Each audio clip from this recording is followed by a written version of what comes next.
Hello everybody. We always wanted to know about economics. Today we are going to see the chapter of liberalization, privatization and globalization which is going to explain about economics in commerce. You can ask a simple question, why we are seeing economics in commerce? This is the chapter in commerce we are having in plus 2 textbooks. And also we have seen about commerce is branch of economics. This is an important chapter to know about new economic policy, the new economic policy which has described the matter about liberalization, privatization and globalization. In this chapter we are going to see about what is liberalization and what are the forms of liberalization and advantages of liberalization and disadvantages of liberalization.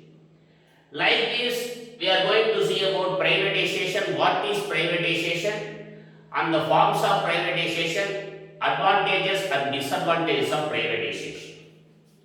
And globalization, forms, advantages and disadvantages.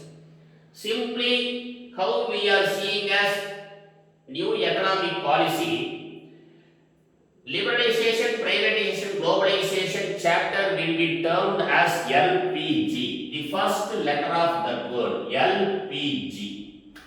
LPG denote new economic policy.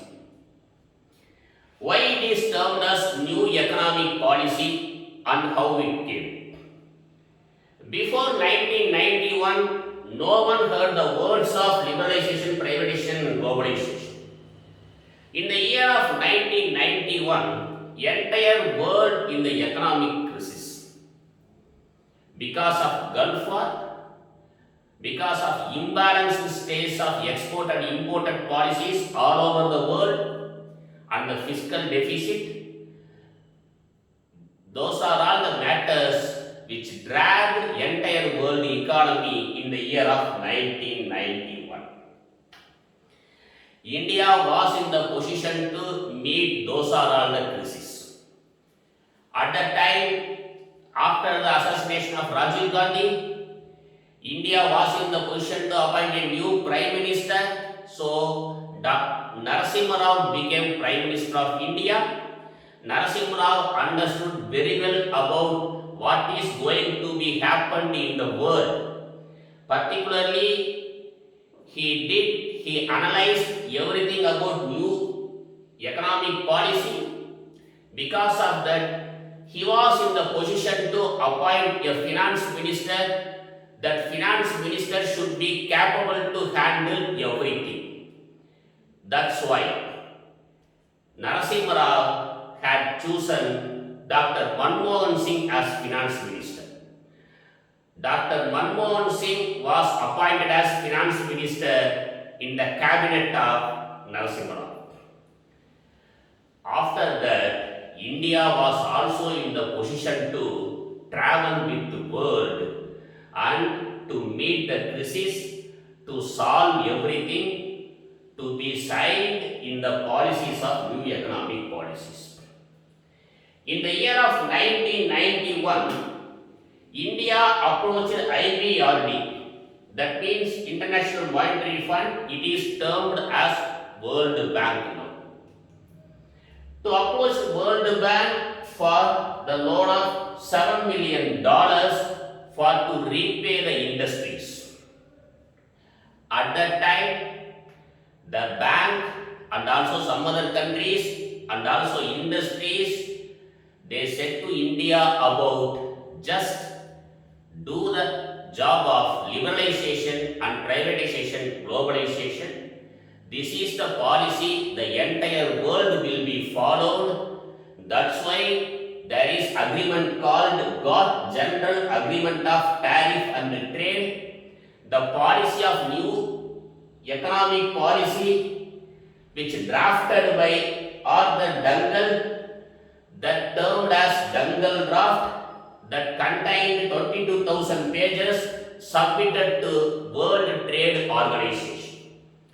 So entire world agreed what World Trade Organization said. World Trade Organization said to this all countries, just sign in the agreement of God. After we signed in the agreement of God, our country also getting ready to do the job of liberalization, privatization and globalization. What is liberalization? We all know the meaning of liberal. Liberal means relax. So, how we can invite some other foreign companies to start a company in India? We should liberal our rules. We should liberal our restrictions. We should liberal our license agreements. That is the matter we did in the form of liberalization. We liberalized everything just to start companies, just to invite foreign companies. They can also start in India, and we did the job of liberalization. Liberalized everything, relaxed everything, relaxed the norms, liberalized the norms, liberalized the restrictions. We abolished the system of license Raj and license system. There is no need to get license to start business in India just to follow the simple procedures. India was in the position to invite all companies to start their company in India. Despite we abolished the system of license Raj and license system, we were in the position to non-liberalized industries in our list. What are all non-liberalized industries? Those are all the industries should not be liberalized by our government. What are all non-liberalized industries? Particularly pharmaceutical industry, drugs, alcoholic industries, tobacco companies, defense equipments. These are all non-liberalized industries. That means if any of the country they want to start the company of tobacco or some other thing in India, absolutely, definitely they should get the license. There will be no the stage of liberal for those or other companies. This is the basic agreement India did in the year of 1991. Despite we have abolished the system of license Raj and license system. What are all the forms of liberalization? Liberalization for industrial licensing. Just now before I explained about that abolish the status of license Raj. India didn't compel anybody to get license to start business except non-liberalized industries. If the industry is acceptable with India, if it is environmental friendly, they can start it immediately in India without any hindrances and obstacles. Second point, freedom for expansion and production to industries. Freedom of expansion. If a country start a company in India, they are seeing good growing. After that, they want to expand in some other states in India. There will be absolutely no obstacles. They can start it in anywhere. There is no need of further license for that also, because that already agreed, already granted everything. They can do very easily. They can expand it very easily. Increase in the investment of the small industries. What are our small industries? Some of the definitions are there for small industries. An industry which is started with a capital of below 1 crore, those are all termed as small industries. So liberalization giving more boost up for the small industries, they can also do it, they can also get success on this. Liberalize EXIM policy. What is EXIM policy? Export-import policy termed as EXIM policy. How we have abolished the license Raj and license system, we relaxed the policies of, we liberalized the policies of export and import. Just we need more exports and more imports. The business should be more. We expect everything more.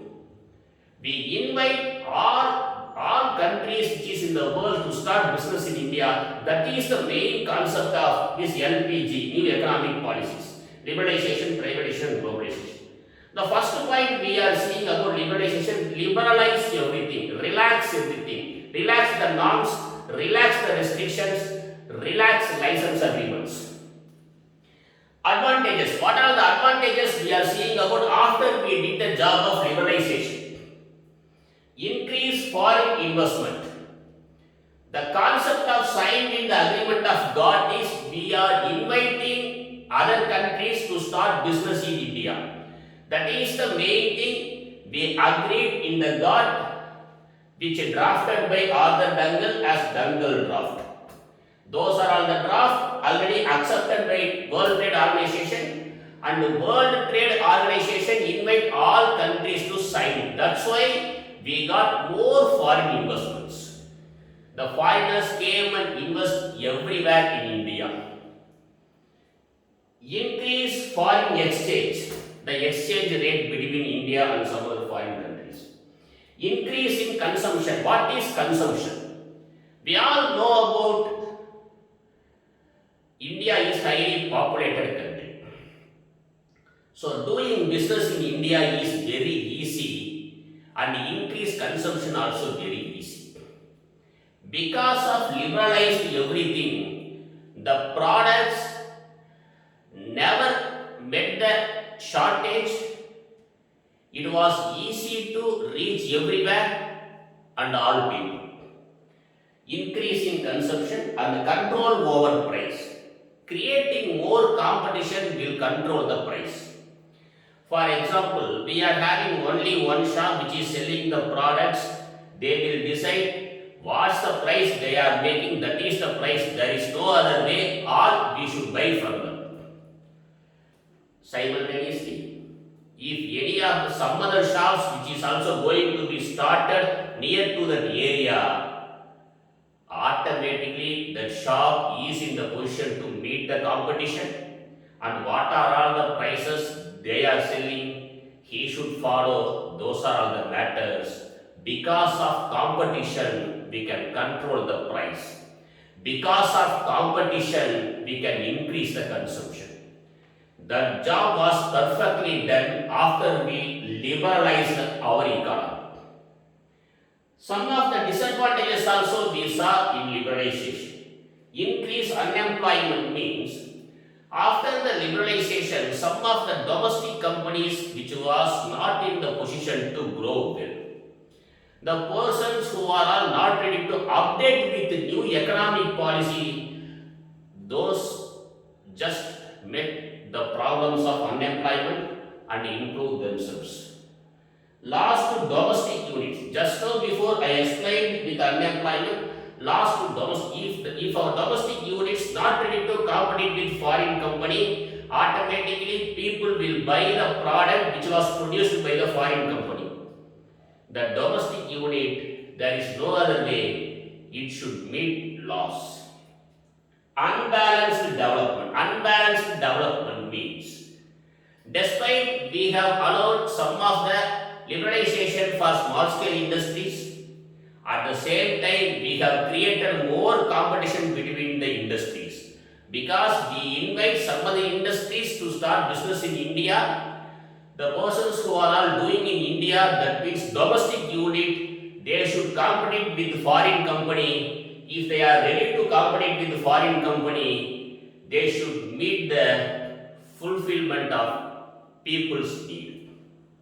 If people's need fulfilled by foreign company, people will automatically go to foreign companies. They will buy products from foreign companies. These are all the concepts we saw about liberalization, forms of liberalization, advantages of liberalization and disadvantages of liberalization. So liberalization means liberalize everything, relax the restrictions, relax the rules, liberalize the rules. What's the meaning of privatization? Privatization means, just now before I said about, yet India was in the crisis, economic crisis in the year of 1991. The main crisis India met, the heavy loss of public sector units. At that time, we were in the position to decide a good decision what to do with public sector units. What we can do with public sector units, government companies. So what we can do with government companies, that was main decision. India was in the position to take decision. So privatization means transfer the ownership of public sector to private sector. That is privatization. Privatization. If a government company which is not making profit, our government was not in the position to run, our government will decide about why don't we privatize it. So the privatization was important thing in the new economic policies. The first privatized company was India Scooter Limited. That was first Indian company which was privatized. What are the forms of privatization? Minimization of public sectors. Government can supervise everything, but government, there is no need to run a company.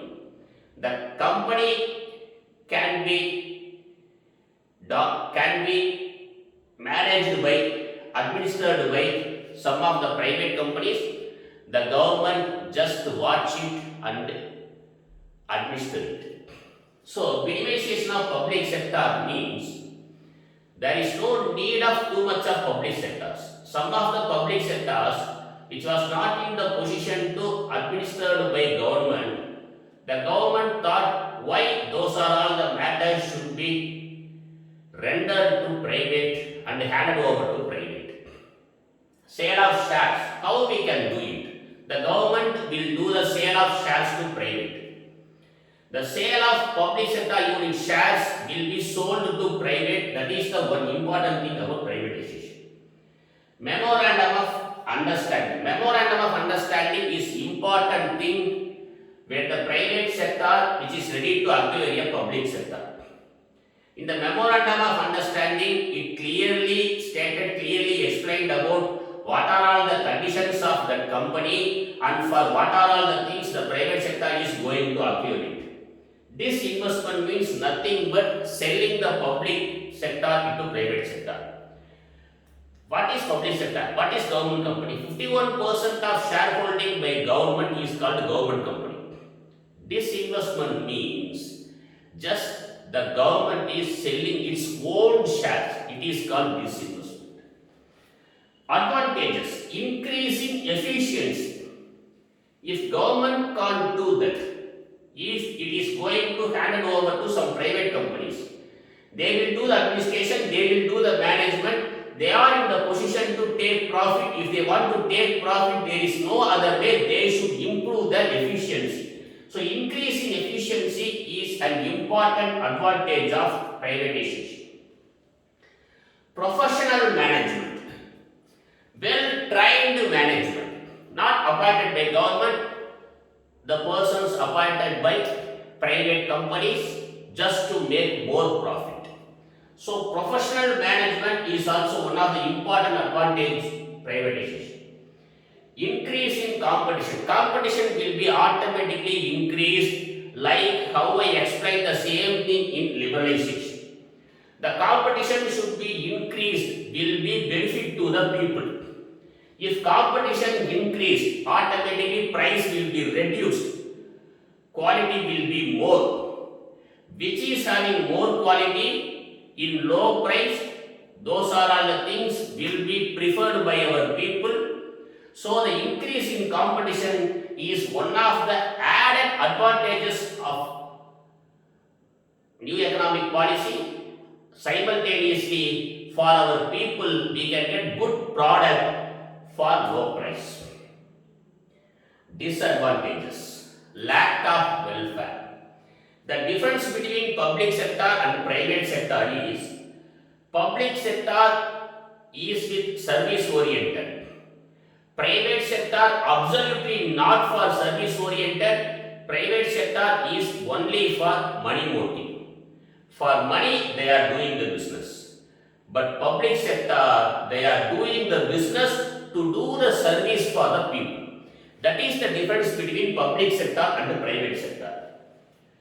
So, the professional management increase in competition. Now we are seeing about disadvantages, lack of welfare. Political pressure also main disadvantages we are seeing in privatization. After we privatized everything, the political parties will interfere in their way. For example, if bank is privatized, if bank now having the ownership of some a big businessman, if the big businessman is front for some of the political party person will easily approach the person and getting loan. Those are all the times the person who is owning the bank, he can't refuse anything. So that is the main important matter. Ignore the weaker section. That is the difference I have already said about the difference between public sector and private sector. Public sector is for giving service to the people. Private sector is for getting more profit. Weaker section means economically weaker section. If a person he cannot compete with foreign companies, there is no other way he can't do the business. Automatically his business will be weak. The poor people, the poor business doers, they can't ready to compete with multinational companies. Some of the companies which is doing excellently in our India, absolutely there is no other way. In this competition, our domestic companies will be failed. Impacts. What are the impacts it created in privatization? Positive impact on the finance growth.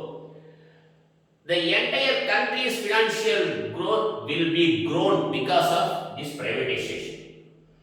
And making way to FDI. What is FDI? Foreign direct investment. If we privatize everything, the foreigners ready to invest. For example, recently also we have seen in some of the news in newspapers, the insurance sector is going to be privatized. Foreign direct investments is increased as 75%. In the banking industry, foreign direct investment increased as 50%. Those are all the matters which is describing about foreign direct investments. So we saw about privatization, impacts, forms, advantages and disadvantages. Finally, we are going to see about globalization. What is globalization? The integrated economy between India and worldwide countries. Integrated economy. We are not doing the job individually. We are going to do the job with collective responsibility. We are going to compete with foreign companies. We are going to do the job of globalized economy.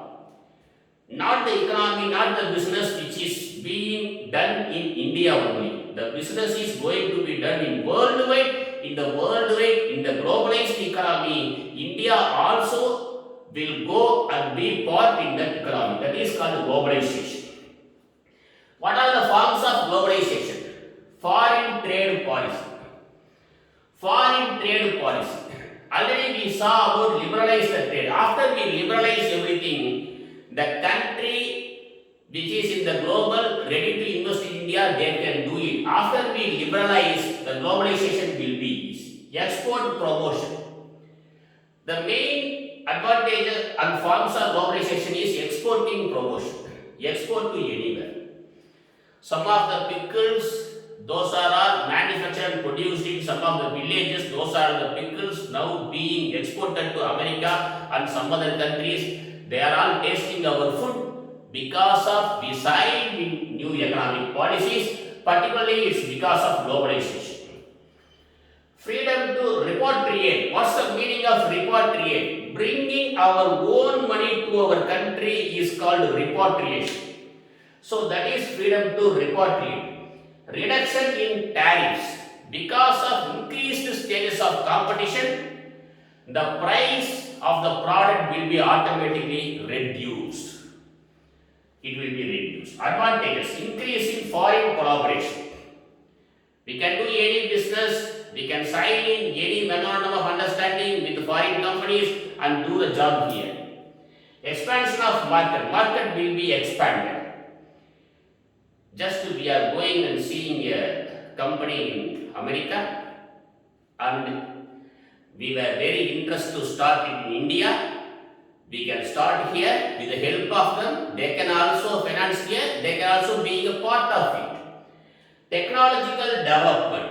After we signed in the new economic policy, there will be no difference of technology in some other countries and also in India. For example, if a new product of iPhone is going to be introduced in America, the people who are all living in India immediately they can buy it because we liberalize everything, we globalize everything. Because of this new economic policy, we can buy what are all the things which is introduced in well-developed countries, superpower countries, those are all the things can be easily bought here. After that, reduction in brain drain. What's the meaning of brain drain? The people, the intellectuals, the talented, the intelligent persons, those who got good education in India, because of not getting proper employment, they go and do the job of employment in some of the developed countries and their brain is being used there. For example, the person who completed engineering degree in India and doing the job in Microsoft means there is no use of his brain in India. Those are all the things will be used by the developed countries. We are in the position to reduce those are all the things.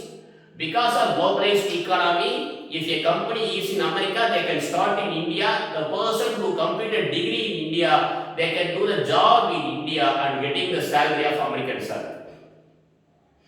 Disadvantages, loss of domestic industries. The same thing which we have seen in liberalization and also privatization. Loss of domestic industries. Because of heavy competition, our domestic units, our domestic industries, which may not be in the position to meet the levels of foreign companies. Increase inequalities. People will always prefer the better. If the better is produced by foreign company, that better product will be preferred by our people.